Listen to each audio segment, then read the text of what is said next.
assalamu aleykum wa rahmatullahi wa barakatuhu. Bandiraɓe sehilaɓe janggiyankoɓe, ene wayno kadi en garti e windande men hande. Windande men wattore 11. ni wino on noon pulaar ummorto ko banggue men nano faya banggue men ñaamo. Wadde alkule ɗe ganduɗa ko laaɓɗe ɗen masirte kala ko masete ko e 5. mi wino on noon wodi tan ko mawɗe e tokose. so ɗe ngala kadi alkulal jangata, aɗa mbiya noon laaɓɗe daɓɓe e laaɓɗe durtaɗe, walla mbiya masɗe daɓɓe e masɗe pooɗoje ne wiye noon. Bisimillah, janggen. A mawɗo, e mawɗo, I mawɗo, O mawɗo, U mawɗo. A tokoso, E tokoso, I tokoso, O tokoso, U tokoso. Garna polle mum. A, E, I, O, U. ɗum ɗo wiyete masɗe pulaar ko 5 tan ɗo ɗe kaaɗi. mi hollima mawɗe ɗe, tokosil e ko fooɗi ko ɗo haaɗi. alkulal ngal wiyete ko le mawɗo, ɓe mbiya la, ɓe mbiya le. La walla le ko nanɗa hen fof tan janngu jahaju ma. Le le mawɗo e tokoso nanɗon ko ɗo haaɗi.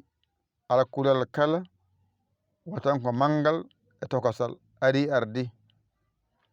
jonon masen la, le, li, lo, lu. ngara pooɗa la, le, li, lo, lu. ɗon timmi. garana hakkunde al, el, il, ol, ol. ngara pooɗa al, el, il, ol, ol. ɗon timmi. jipoles mbiya lal, lel, lil, lol, lol. ngara pooɗa laal, leel, liil, lool, lool. alkulal ma le gasi. so gasi kala ɗo le winda masa a janngani, andu ngal ɗo ma alluwal woni ɗiggani. ɗo tongan mami ko jangete e le ko ni foti ari ardi. mbasa woɗɗinde haqqille ma o. ngal tan toppita mbawa ngal, walla ƴeewa bawɗo ngal, ɓalloɗa sara makko o holluma ngal, ha mbawa ngal ɗiggina ngal, mbattagal jangude, mbattagal windude, a serti e ɗe ɗo majjere. Bisimillah, janggen. A mawɗo, E mawɗo, I mawɗo, O mawɗo, U mawɗo. A tokoso, E tokoso, I tokoso, O tokoso, U tokoso.